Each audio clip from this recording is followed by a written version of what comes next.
నిరుద్యోగుల ఐక్యత రేవంత్ అన్న నాయకత్వం రేవంత్ అన్న నాయకత్వం రేవంత్ అన్న నాయకత్వం నిరుద్యోగుల కళలు నెరవేర్చిన రేవంత్ అన్న నాయకత్వం రేవంత్ అన్న నాయకత్వం రేవంత్ అన్న నాయకత్వం రేవంత్ అన్న నాయకత్వం వర్ధిల్లాలి నిరుద్యోగుల ఐక్యత వర్ధిల్లాలి నిరుద్యోగుల ఐక్యత వర్ధిల్లాలి నిరుద్యోగుల. మీడియా మిత్రులందరికీ నమస్కారం. దాదాపు 20 రోజులుగా డిఎస్సి అభ్యర్థులు, గ్రూప్ 2 అభ్యర్థులు, గ్రూప్ 3 అభ్యర్థులు వివిధ రూపాల్లో ప్రభుత్వానికి విజ్ఞప్తుల రూపంలో, నిరసన రూపంలో ప్రభుత్వానికి తెలియజేశారు.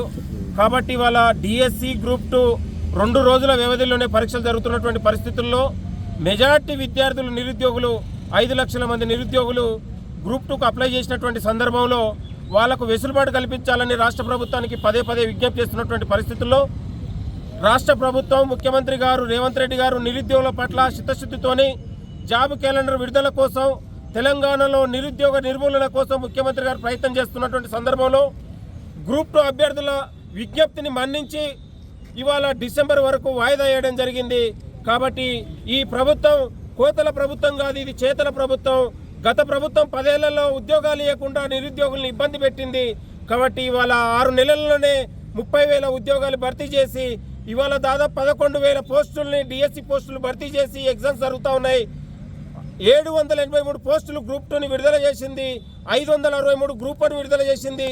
కాబట్టి ఈ ప్రభుత్వం నిరుద్యోగులకు ఉద్యోగాలు ఇవ్వడానికి చిత్తశుద్ధితో పనిచేస్తూ ఉంది. రానున్న కాలంలో తెలంగాణలో ఉద్యోగాల భర్తీ మొత్తం కూడా జాబ్ క్యాలెండర్ భర్తీ ద్వారా విడుదల చేయబోతా ఉంది. రేపు అసెంబ్లీలో జరిగే సమావేశంలో జాబ్ క్యాలెండర్ తీర్మానం చేయబోతా ఉంది. కాబట్టి విద్యార్థులారా, నిరుద్యోగులారా, మీరు ఆందోళనలు చేయాల్సిన అవసరం లేదు, పోరాటాలు అవసరం లేదు.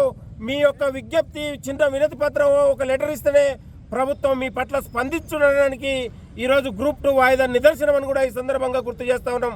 కాబట్టి నిరుద్యోగులందరూ కూడా రేపు 5 ఏళ్ల పాటు ఈ ప్రభుత్వానికి అభివృద్ధి కోసం ఇవాళ మీరు కూడా అండగా ఉండాల్సిన అవసరం ఉంది.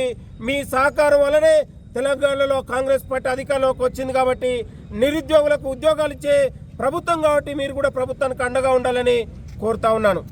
అసలైన తొలి వెలుగు. ఫాలో వాట్సాప్ @తొలి వెలుగు official.